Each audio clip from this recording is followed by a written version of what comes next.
3 years ago today, this was the scene in Portsmouth. Portsmouth police took out several charges against the driver of the white car. And the string of events on that day threatened to put away Antoine Marshall for the rest of his life. Well, today, he was released from prison, and only Andy Fox was there for the reunion and the life sentence that might have been.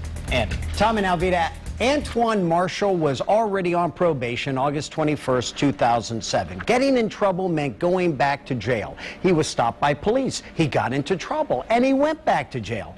But he did not do everything Portsmouth police said he did, and that would eventually lead to his freedom today.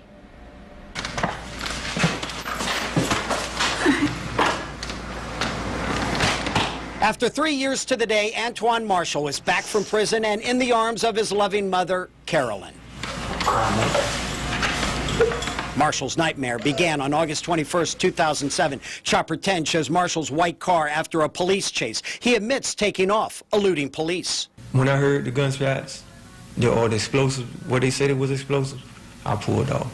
You know, it wasn't no rationalizing. What should I do now? What should I do now? I did what came natural. Police claim Marshall was delivering heroin, but none was ever found. Officers testified in my preliminary hearing that I physically took my car and rammed police cars. Marshall denies ever ramming police cruisers, which led to the attempted capital murder charges. They got rid of his car before the hearing. Yeah, before I even had a chance to go to court, they sold the car to police custody. Then Portsmouth police shot Marshall, who was unarmed at the time, the bullets still in his back. Oh my gosh, that's it? Yes. I could be incarcerated for the rest of my life for the allegations of supposedly banging the police cars, which was first was attempted capital murder. And then they reduced it to malicious wounding. Then they reduced it to assault and battery. Then they just done away with it altogether.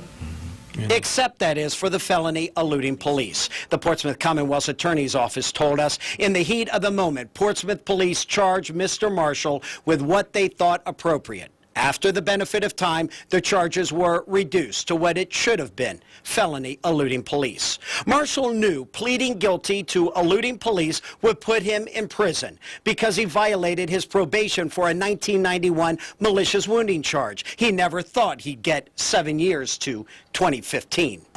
Enter Hugh Durant, Marshall's advocate, before the Virginia Parole Board that, based on the facts of the Portsmouth case in part, granted Marshall discretionary parole and his freedom. I tell you, I had to bring him home, that's all.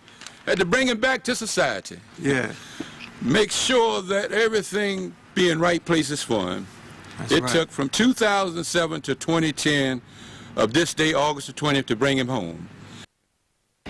Now, the parole board credits the discretionary parole on what Durant did for Marshall. Marshall and Durant are considering a lawsuit against Portsmouth. Marshall knows he's been given a break, promises never to get into trouble, and has a potential prospect for a job. In prison, he got his GED, and he had a lot of time to think. And you know what he's thinking about tonight? Yeah. How he could have been out of prison in 2015 had the parole board not given him his break. And the first meal that Mom's making for him, fish dinner.